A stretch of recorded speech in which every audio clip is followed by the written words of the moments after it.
Good afternoon, everyone. Thank you so much for joining us for our Survivor Spring Break Speaker Series. I'm Mary Pat Higgins. I'm President and CEO of the Dallas Holocaust and Human Rights Museum.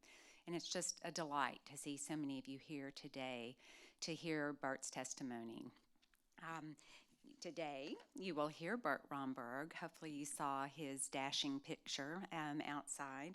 And he will share his experiences growing up in Germany and his escape to England on the Kindertransport, which was a rescue mission that allowed thousands of children, Jewish children from Germany, Austria, and Czechoslovakia to immigrate to Britain and to survive the war. And they were taken in by private English citizens. So it's an amazing part of history that most people don't know about. I'm so sorry.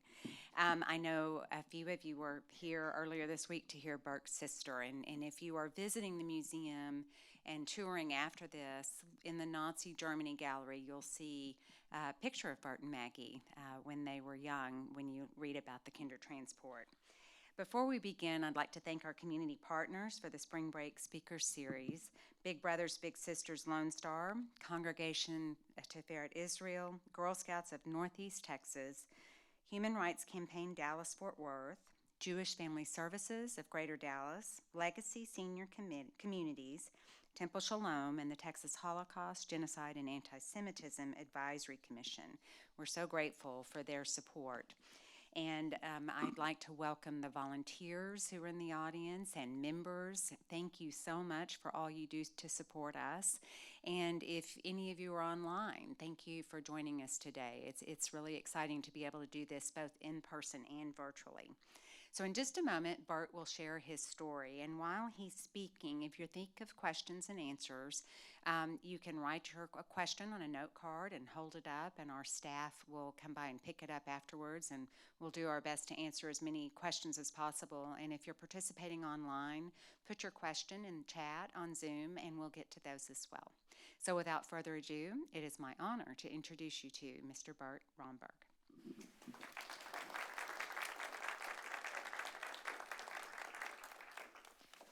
Thank you, Mary Pat. We're going to spend about an hour together. An hour is not very long to talk about 15 years of somebody's life, but we'll give it a go. So let's start.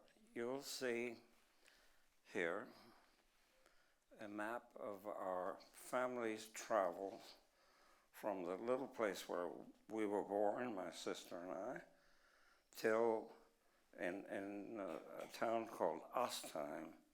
You'll see it on your screen at the bottom right. We traveled from there through parts of Germany, Holland, to England, and spent 6 years in the United Kingdom. In England, till in 1945, we left via Scotland for the New World. 1945, we started a new life. We were refugees. We're in a period very much like the one we went through right now. So I think what Maggie and I have to talk about is quite topical. Much of it we can recall happening in the times that forced us to leave our home and flee as refugees. In any event, let's start with our family history. Roughly, middle 1880s, our grandfather was adopted to a little town called Astheim by a lady called Astheimer. We think it was a relative, we're not sure, but obviously either the village was named after her or she was named after the village. But his given name was Rothschild, Abraham Rothschild. He settled there, and by 1911, you'll see a picture here of the town of Astheim as it was in 1911. And the picture on the lower right is our house, and the inscription on it reads, it's hard to read here, I'll read it for you over here. It reads, "Greeting from Astheim." This postcard of 1910 shows the main street with Silchen House. Silchen House translates roughly to general store. Silchen House, Rothschild Romberg. Later it became a drugstore, Greenwald, and today it belongs to Werner Schernick and Anna Schernick. So Werner Schernick and Anna Schernick lived in the house next door, and their father was a local butcher. And they befriended our family all their lives, and they still have memories of our family. Now that house in 1910, 1911, built by my grandfather, and you'll see up here in the rafters, his initial, Benjamin Rothschild. I'm named after him. By that time, he had to be in his late 20s, early 30s, obviously very successful, because for that day and time, this is a pretty substantial property. So we, Maggie and I, are heirs, or were heirs, to a fairly prosperous family. Let's go back to this picture. That's a picture of my parents' wedding. Actually, it's a misprint. It should be 1927. You'll see the bride and groom. And this is a family picture in our backyard of that house. Bert, one more slide. Yes. Click it over, one more slide. Which one more? Oh, I'm sorry. Nope, you're good. Oh, other way. Other way. There you go. Sorry, that's a picture of our family's wedding, our parents' wedding. Bride, groom, several aunts, uncles. Grandfather is the gray-haired man on your right, next to my mother. Grandmother is the woman second from the right. So of this, some neighbors were there, some maybe 30, 40 people, plus our family. Of the people you see there, or of the 30 or 40, probably not more than 10 survived the Second World War. In other words, 1927 to 1945, maybe a third of these people who attended that wedding survived. 1927, my parents married. 1929, Maggie was born, my sister. In 1930, I was born. You can do the math, you'll know how old we are, which in itself is, I think, a miracle. In any event, the next slide. That's a picture of their wedding certificate, their marriage contract. It's a Ketubah, Jewish word for contract. That's an original that we took the picture of. That's their Ketubah. You'll see there are two different scripts. One is a professional script, and the other is actually a handwritten script done at the time of their marriage. And it is a contract not just between the married couple, but between their families, and it spells out the responsibilities of everybody's responsibilities who were attendants at that marriage. And at the bottom are the two signatures, one the rabbi and one a witness. The picture on the left, which is your right, is today's version. And you can get that very easily. $10 on the internet, and we'll show you how to use it. Okay? So, Maggie is born in 1929. 2 months later, grandfather dies. By that time, he was 62, which in those days was a ripe old age. 1929, 1930, I'm born. 1932, a Nazi party has blossomed from a small splinter group that started in the early 20s. By 1932, in a democratic election, the Nazi party didn't get plurality, but they did get the largest block of votes. And they bargained, and they bludgeoned, and they threatened smaller parties to join them, and finally had a majority, and finally took charge of the German parliament, the Reichstag. And their leader, a gentleman called Hitler, Adolf Hitler, became the chancellor, the equivalent of our president. And they took power in early 1933, and shortly thereafter, a series of regulations, edicts, came from Parliament, two of which affected our family very, very seriously.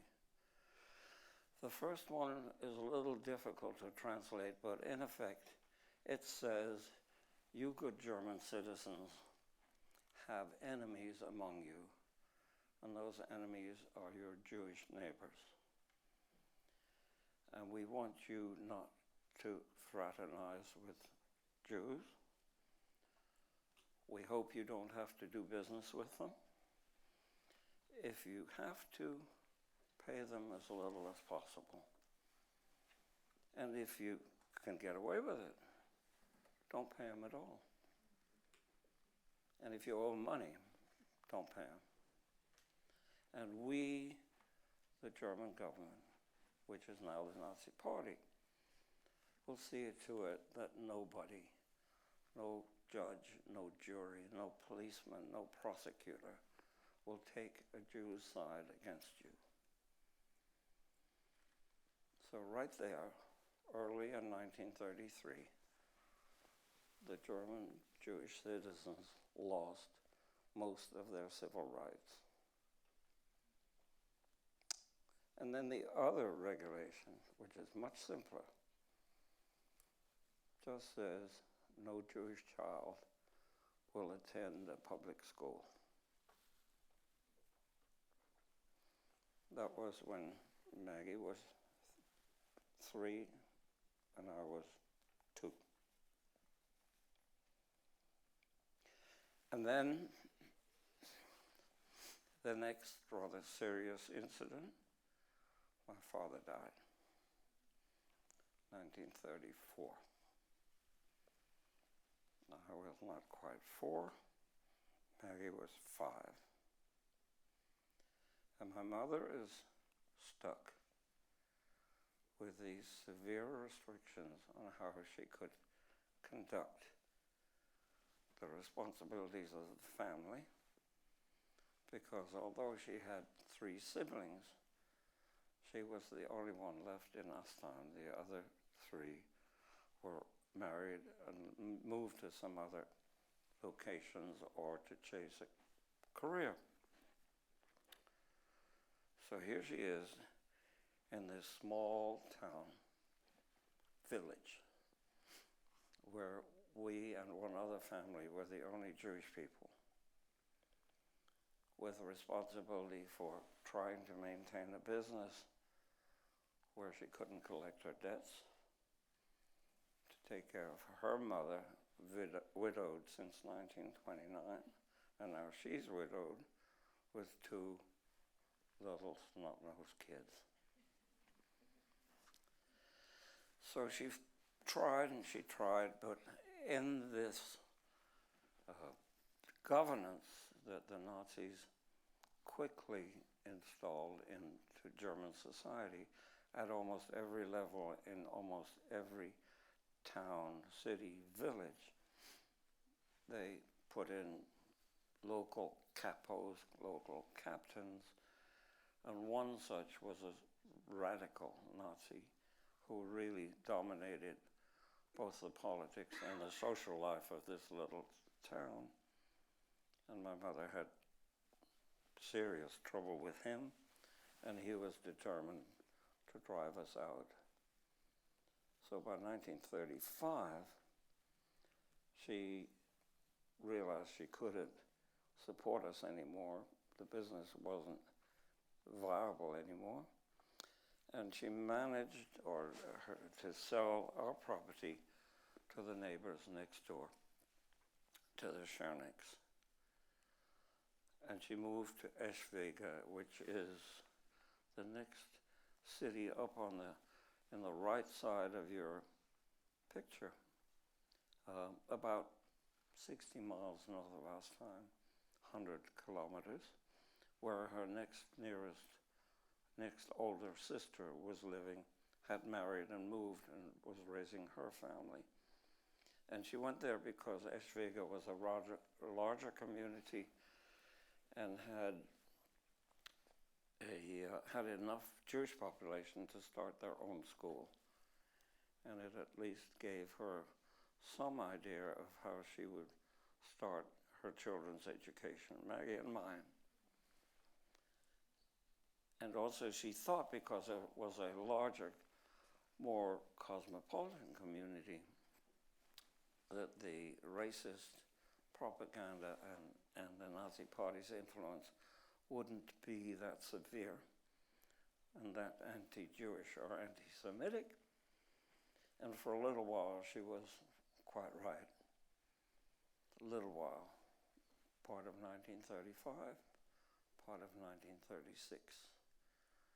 But by 1937 and 1938, Nazism, racism, became as severe and as vicious as it was elsewhere in Germany, and certainly as it had been in Astheim. So the Jewish community, the German Jewish citizens, some 400 to 450,000 in a population of 45 million, roughly 1%, were clamoring to get out, to go somewhere. And for the most part, the world wouldn't let them. The world had its own problems. It was in the middle of depression, worse than recession. And don't send us any refugees. We don't care whether they're Jewish or anything else. We don't want them taking our jobs. We haven't got enough jobs to take care of our own people. So we were, for the most part, stuck. And then the event that really triggered panic among the German Jewish population and horror in the rest of the world, although the rest of the world did very little.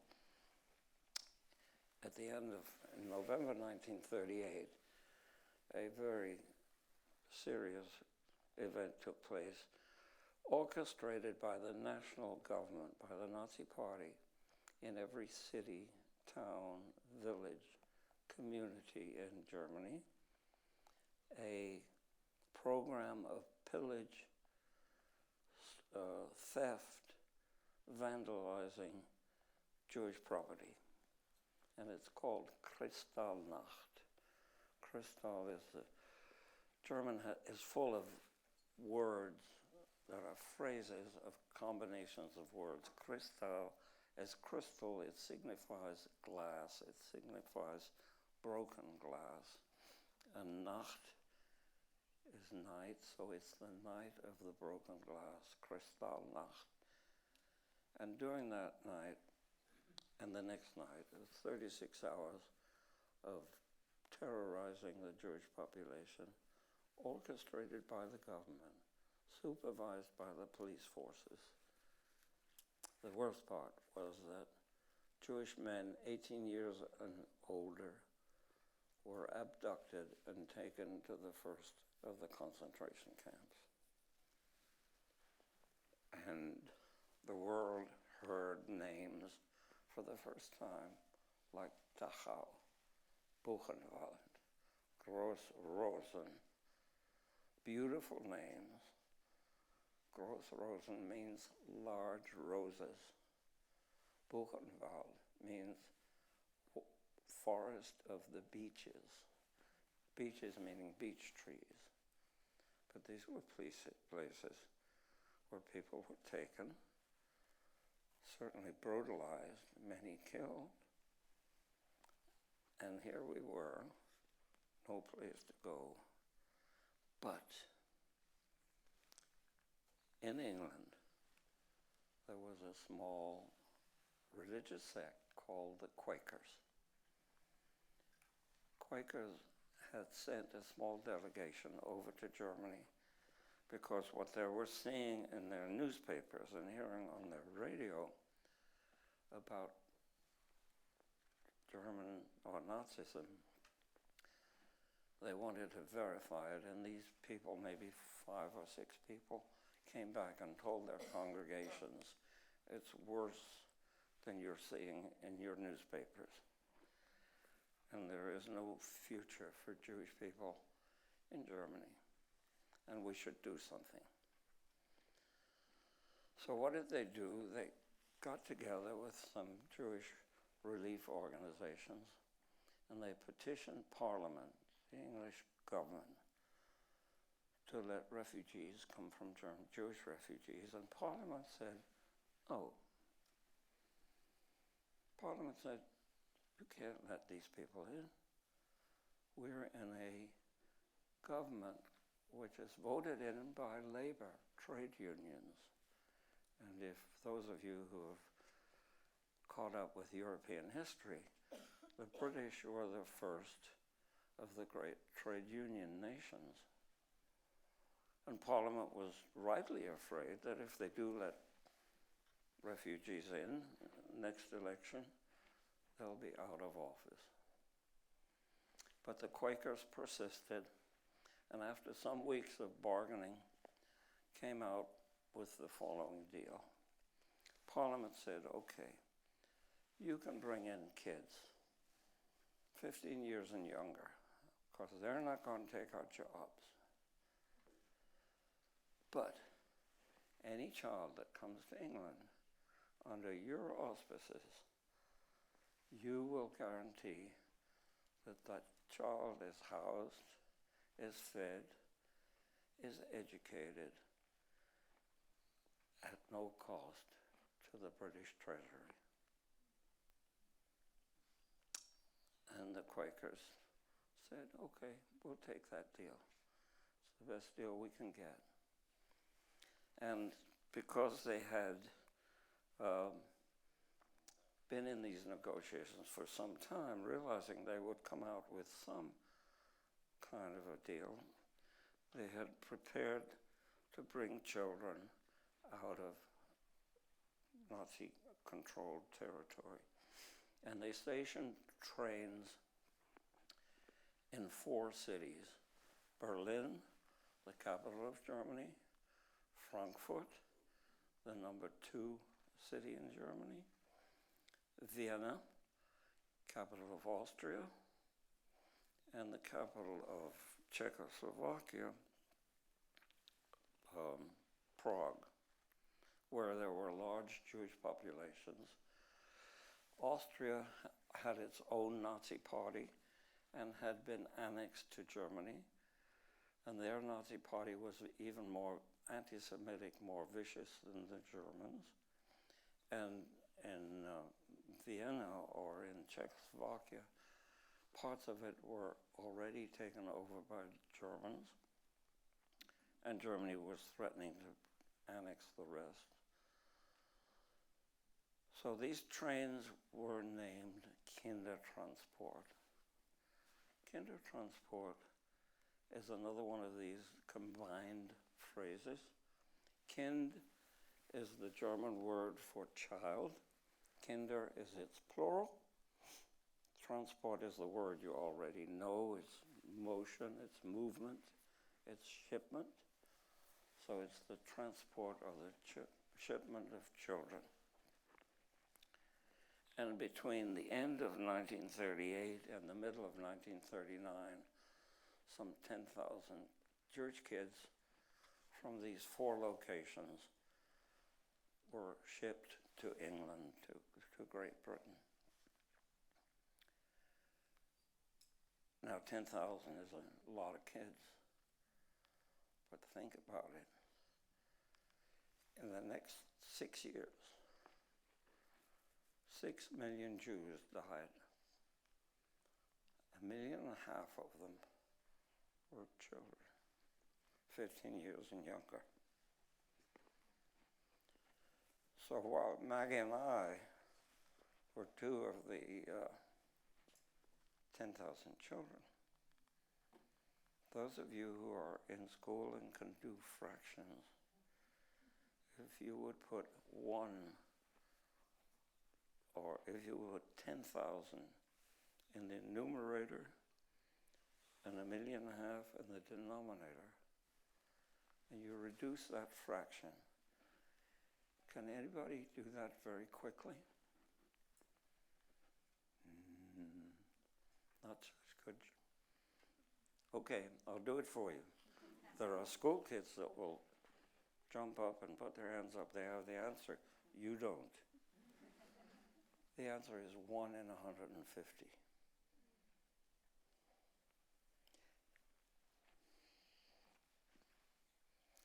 It means that for every child that comes to England,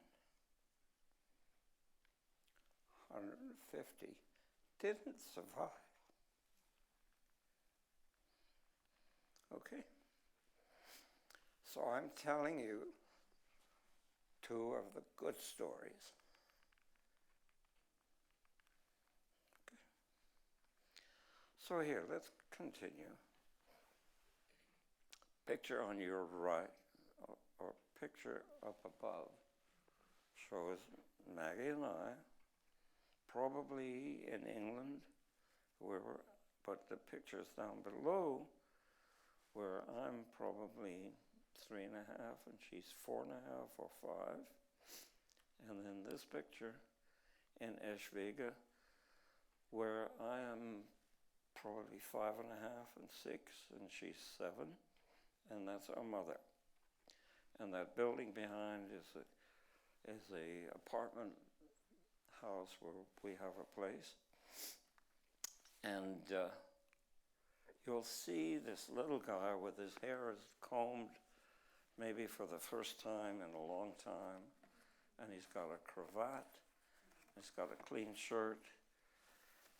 And probably they've cleaned his ears for the first time. And it has to be my first day in school, in kindergarten, and Maggie by then is probably first grade, because that's the uniform for a German child, first day in school. So we're in Eschwege, it's 1935, 36, 37, and then 38 comes Kindertransport. Comes Kristallnacht and Kindertransport, and we are on the way to England. You see that little boat on the way?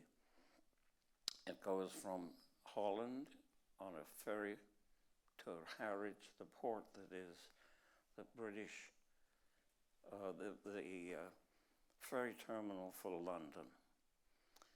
Now I'll show you a document. See that big green document, or yellowish document? It's called Abmeldung, and it's a permission to travel. By this time, 1939, the Nazi Party had put such tight controls that to move anywhere, like if you had to go from here to Waxahachie, you need permission from the police to go. And this was a travel certificate. And it says, it names, let me see if I can point it out to you. up here it names my mother's name, Sida Romberg. It gives Maggie's name and my name, and it tells who we are and that we came from Astheim and that we're going to Holland. And this is my mother's signature, and this is the signature of the police chief and the mayor, and it's dated May 1939, 20 of May, 2539. And why the police chief and why the mayor? Police chief to prove that we're not criminals. The mayor that we have no debts that we're leaving behind. But it has one other important thing. Another regulation came out from the German government, from the Nazi Party, which said, you Jews don't really belong having regular names. You should have Jewish names. So that if you're a man, if you're a boy, if you're a child, and you're a male, your name is now Israel. You can keep your last name, but your first name is Israel. Your friends can call you Izzy, but you're Israel. And if you're a woman, or a girl, or your aunt, or your little sister, your name is Sarah. Because that's a Jewish name, and you're Jewish. Forget about your regular name. Forget about being Maggie. Forget about being Bert. You're Izzy, and you're Sarah. Can you imagine the temerity? It's just another step in demeaning and belittling German Jewish citizens and making them worth less than regular people.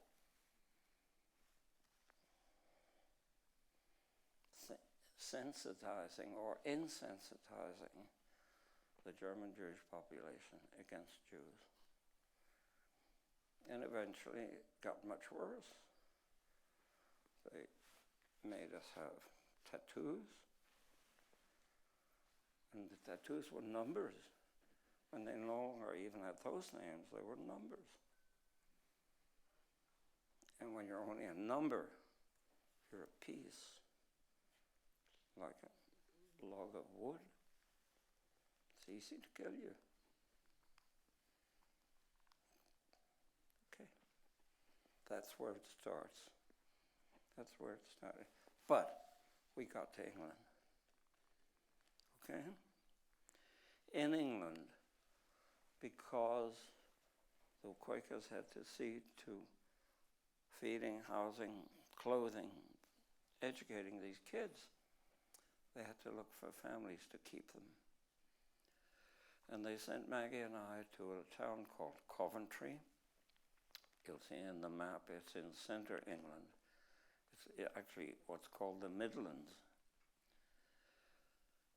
A big town. It's the motor city of England. It's like Detroit. And Maggie was fostered by a family called Simon, a Jewish family, who didn't treat her very well. Those of you who heard her speak, she got the short end of this match. By the time she got there when she was 9, turning 10, by the time she was 11 and a half, the Simons had made Maggie into a housemaid, doing their laundry, cleaning their bathrooms, whatever else, although they were quite prosperous and had 2 children of their own, a little older than Maggie. I got lucky. I landed with a family called Shepherd, poor family. The head of the family was a mailman, letter carrier. The lady was a part-time barmaid in the local pub. They had 2 children, Peter and Mary. Peter was maybe 2 years older than I, and Mary another 2 years older than he, so he was probably 10 and a half, and Mary was 12, going on 13. And they took me in. They took wonderful care of me. Tell you the kind of things they did. They gave me piano lessons. Big mistake, huge mistake. I was no good at it. They sent me to school. I began to make friends with the neighborhood kids. When one of the neighborhood kids' parents would go on vacation, or the kid would go on a vacation or camp or something like that, they would ask to borrow his bicycle so I could learn to ride a bike. This is kind of people they were. And I was with them for 3 years. And only 3 years, but it was a good 3 years for me, although it was wartime, and we were rationed. And rationing meant you had a little booklet with, per person, 2 ounces of butter, 2 ounces of sugar per month. It meant that when they took me in, family of 4 had another ration card, and the lady of the house had a little more room to be a cook of oil or of meat or of whatever we needed. But they took me in and were good to me. We parted when it became close to my bar mitzvah. Most or many of you will know what bar mitzvah is. Bar mitzvah is the equivalent of Gentile society confirmation. When a Jewish child reaches the age of 13, he's considered eligible, he or she considered eligible to join the adult congregation. And to prove his or her eligibility, we learn a large portion of the Hebrew Bible in Hebrew and recite it to the congregation. And that takes training, and that takes a teacher, etc., etc. So by the time you're 13, you stand at a podium, you recite this to the congregation, and everybody celebrates. It's a happy occasion in a Jewish family's life. And when I was 12, going on 13, Coventry had been severely bombed by the Nazis, blitzed. Those of you who follow football, you realize what a blitz is, but a blitz is not a football game. A blitz is a carpet bombing that the Germans had developed to wipe out British society's ability to wage war by killing their factories. And Coventry had factories that made cars, that made tracks, that made tanks, that made guns. So Coventry was severely bombed. And the synagogue, where the shepherds had worked hard to make sure I would attend for Hebrew lessons, was bombed, and the rabbi was in the army, and the Hebrew teacher probably in the Navy, and it was impossible for me to learn from my bar mitzvah, so that my mother petitioned the Refugee Society, where can my child learn for his bar mitzvah? And they sent me to a town called Hartford, and you'll see that on the map also. It's the capital of Hertfordshire, a county just north of London. And I got there when I was 12 and a half and learned for my bar mitzvah at the Jewish orphanage.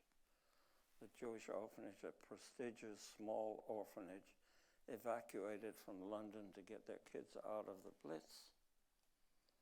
And you'll see some pictures here of the Blitz. See this? Those are pictures of London. And you'll see the street has been cleared enough for pedestrians to walk, but somebody's house back there is still burning. and down below a family sitting in front of their burned out house. And that's probably what's going on in Ukraine right now. Anyway, that happened to us. That happened in Coventry. And for that reason, I got moved to Hartford, which was a rural town. The Germans wouldn't waste their bombs on it. And I joined the Jewish orphanage. I became an orphan kid and learned my Hebrew and for my bar mitzvah there. And then I got lucky again, because the orphanage was under the auspices of the London County Council, pretty much like TISD. It was a wealthy county and had scholarships. Now, public education in the 1940s in England said that when you were 14, on your 15th birthday, you're finished with public education. You go to work. Unless your parents were rich enough to send you to private schooling, or unless you took and won a scholarship. And I won a scholarship, the second child of the Jewish orphanage had ever won a scholarship. And very quickly I was enrolled in Battersea Grammar School, which is a school equivalent to a prep school for college, the first step on the English university system. That was also evacuated to Hartford, and I joined the Battersea Grammar School. Let me show you something about Battersea Grammar School. You see that? That booklet on the right, on your right, yes, your right, is a yearbook from the last year I was there, 1945. And it is here it is. It's survived quite well, but it's like a little magazine. And most of it is filled with a necrology. Do you know what a necrology is? Necrology is a listing of the departed, and it lists their alumni, most of which by this time had perished in the armed forces in North Africa, in Italy, and France. So that was our yearbook. But what I like about it, it had a patron saint. Now, for those of you who are going to school, you have mascots, right? You're the Tigers or you're the Panthers. Well, our patron saint was a saint, was St. John, and that's his picture. And if you look at him, he slew the dragon. You see that? And a British motto. Those of you, school kids, where are you? Kids, you. Does your school have a motto? Yeah, What is it? I can't quite remember. I can't hear. I can't remember. You can't remember. Okay, this one you would remember. It says, rather death than false of faith. Can you imagine a 13, 14-year-old kid having that for a motto? False of faith. If you tell lies, that's it. That's called discipline for a motto. Anyway, I had fun and I had a great education. I had such a great Battersea Grammar School. Children, listen to this. Our weekly program, not 5 days a week like you do, but 2 hours or 3 hours a week. 3 math, algebra, geometry, trigonometry. 3 languages, French, maybe German or Italian, and English, and one ancient language, either Greek or Latin. 3 sciences: bio, chem, physics, civics, and geology, geography, all at one time. And we learned. And we learned. And it was terrific background for the education I was lucky enough to have once I got to North America. So I'm telling you, children, if somebody wants to teach you something, sit up, listen, ask for more, because it'll do you good, and it'll be good for your family. Okay, that's all I got to tell you. Just take my word for it. Okay? So, Battersea Grammar School. Let's back up a little bit. Oh, here. See this document on your right? That's a list of presents that a bar mitzvah boy, 13-year-old, gets. And in that list are things like, somebody gave me a Monopoly set. Okay? Somebody gave me a penknife. Somebody gave me 5 shillings. Somebody only gave me 1 shilling. Somebody gave me a book. Somebody gave me a set of prayer books. The whole thing. All kinds of things that a 13-year-old, some of which I still have. And we celebrated as best we could. And the family that I lived with in Hartford, because the orphanage couldn't afford to have its own dormitory, they also were very good to me. So I was very lucky. And here is some correspondence. This is some correspondence. When we went to England, I'm jumping around a little bit. You don't detect that I have any German accent, nor do you detect that I have a British dialect. And the reason is that a child, when he's thrown into a foreign society where he no longer hears his home language, particularly if he's young, quickly learns the language he's surrounded with. And I was not hearing any German for 6 years. Right. I didn't sink, I swam. That's another moral for you. Okay? And this is a letter that Magie mainly, and I wrote something on the bottom, in 1941, 2 years after we got to England, wrote to the oldest sister, my mother's oldest sister, our aunt and uncle, who had gotten to New York in the meantime. And it is because, if you know your American history, 1941, America had not entered the war, not until December 7, 1941. And commerce or packages could still be sent from the United States to England, where England was starving already for 2 years' war. So we got care packages from our aunt in New York, and Maggie is writing, please, we loved it, would you send some more in perfect English?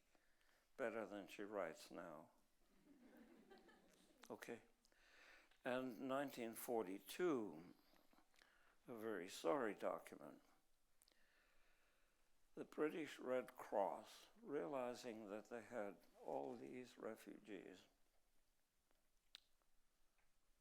I didn't tell you one more thing, but let me tell the rest of this story. Came out, British Red Cross made contact with German Red Cross, Deutsches Rotes Kreuz. And it's a form that says to the British refugees, the German refugees that were in Britain, it says to them, if you will fill this out, we've made a contact with the German Red Cross. Fill this out, send us a couple of bucks. We will send this over, and the German Red Cross will try to find out where and locate your relatives, let them write something on the back. It'll come back to you. You'll know that they're okay and still alive. And Mama filled this out in German, and she writes in German, "Dear Mama, Paula and Margot." Paula was my next oldest aunt from Eschwege, and Margot was my cousin, my aunt's daughter. Hope things go well with you. We are okay. Gretel, which is my sister Maggie's nickname, Bert, are okay, and it goes well by me. Children are in school, and I'm working. Kisses, Sida. And she addresses it to my grandmother, Katinka Rothschild, in Frankfurt, and it's dated the 8th of June, 1942. And it comes back, and you'll see there's the British Red Cross in red, and the black mark, Deutsches Rotes Kreuz. It's dated July something, 1942. And it comes back, the back side of it is on your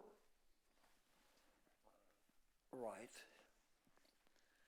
in this very severe Germanic script, which we've had trouble translating, and I'm not sure I have it right now. It comes back that I'm okay, and it's signed Kisses Oma. No, it's signed Kisses Großmutter, which is the German name for grandma. And I think, or we think, that it is written for her, because by that time she's probably in Theresienstadt, and somebody just took the money and wrote this back to us. But we don't know. We don't know when she was taken out of Frankfurt, where we left her when we got on the Kindertransport. Very quickly, I'm going to go back and tell you how Mother went with us. The blue lines on that map you saw go through a town called Kassel. The trains from, which was very near Eschwege, the trains from Frankfurt to the Hook of Holland go through Kassel. And they probably stopped there, and I think Mama would have figured out they had to fuel up or coal up, and she could go as a chaperone, because we were eligible to go. She threw us in there and went with us. And so she went to England with us. Once we got to England, she went to work in London, and we got separated, and we didn't see her, except for occasional holidays. We didn't see her till the next 6 years, till we were on the way to the New World. So that's briefly my story. We're going to have to close it. I'm going to have to close it down, leave you a little time to maybe ask a few questions. I'll be happy to do that. I'll be happy to stay afterward.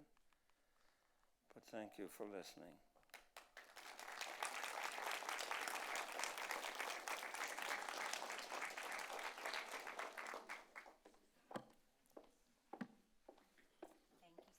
Thank you so much, Bert. I learn something new every time I listen to you.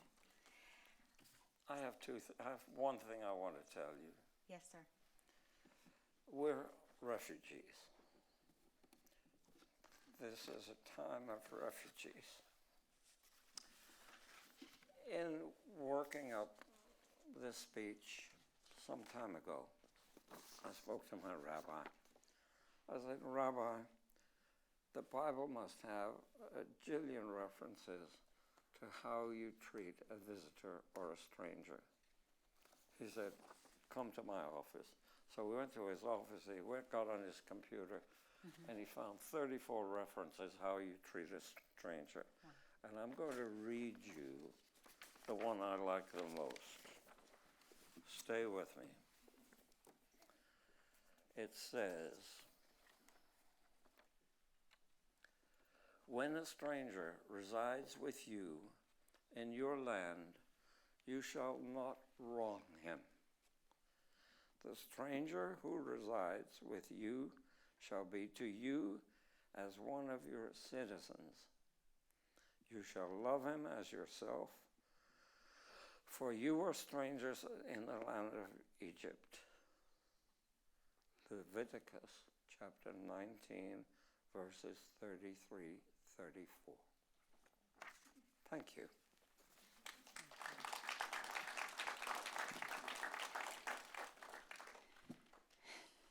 It's so important for all of us to know we need to welcome refugees into our homes as well. So I have a question from the audience. Couple, we're waiting. How did you stay in touch with your sister Maggie once you got to England and you were separated? We were for 3 years. We were in the same town in Coventry. She was with the Simons. I was with and I saw her occasionally, very occasionally. Part of the 3 years, the Simons were wealthy enough to have a summer cottage outside of Coventry. They took Maggie with her. So there were many months where I didn't even know where she was until we sort of reconnected after one of the blitzes. But after that, Maggie and I did see each other. We didn't see our mother, but we did see each other. What inspires you to tell your story? Pardon? What inspires you to tell your story? Simple. Two things. It's a contrast of a good story, which is mine. Of course, it ends happily. And a very terrible story that you all should be aware of. Okay. How can I help the people of Ukraine, in your view? Firstly, you can bombard your congressman, your senator, your local representatives. Do something, do something, do something. There are several good, reliable organizations that you can help fund. I'm sure in the Jewish population, we have the Jewish Family Service. In non-Jewish populations, you have churches, welfare societies who are reliable with whom you work. Do not answer an email. Don't send a check to an email. Okay? Hand it to somebody you trust in person. Do you remember what it was like to leave your home at such a young age, Bert? Not really. An 8-year-old, 9-year-old, if something bad happens to him, he'll cry for a little while and go to the next thing, but generally not. I do remember when we got to England and were separated from our mother, for the first few days, maybe a week and a half, I would cry and not know why. I know now that was homesickness, but I didn't know then. And I never was homesick after that. Okay? Can you, Bert, tell them just quickly about coming to the United States, the new land, as you call it? Well, we came, that ship that went from Scotland to the New World, it was a British luxury liner taken over by the Canadian government as a troop ship. So we were on that ship in a separate compartment because we were a bunch of refugees with a lot of Canadian troops coming back from the European theater. many of the Canadians were wounded.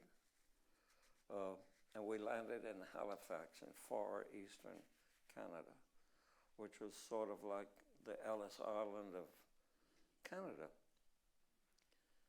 And we got on a train, and the train went to Montreal. We got off the train to change trains. In Montreal, there were a bunch of Hadassah women, Jewish women wanting to do something good. So here there were refugees. They brought sandwiches or whatever to the train, and they brought bananas. And because England didn't grow bananas and were cut off by the U-boats, by the German Navy, from importing anything like bananas from the Caribbean or wherever. So these Canadian women fed Maggie and I bananas. Wow. And we gorged on bananas. And on the trip from Montreal down to New York, we got sick on bananas. But the generosity Yeah. of people made a difference. They were right? wonderful. Well, Bert, our last question is not really a question. It says, I have no question, but just wanted you to know it was an honor to listen to you today. Well, thank you. And that's sweet. Thank Thank you you, so thank you. much. Thank you for sharing your story with us. We are so honored to have Bert and Maggie in our community and to learn from them, and I appreciate you all being here today. Tomorrow is the end of our Survivor Speaker Series, and we'll have Julie Berman, who is the daughter of Les and Magda Middleman, and she tells her parents' story, which is a love story. So if you are interested in joining us tomorrow at 1, either in person or virtually, we'd love for you to hear Julie's story of her parents. Thank you. Have a good afternoon. Thank you.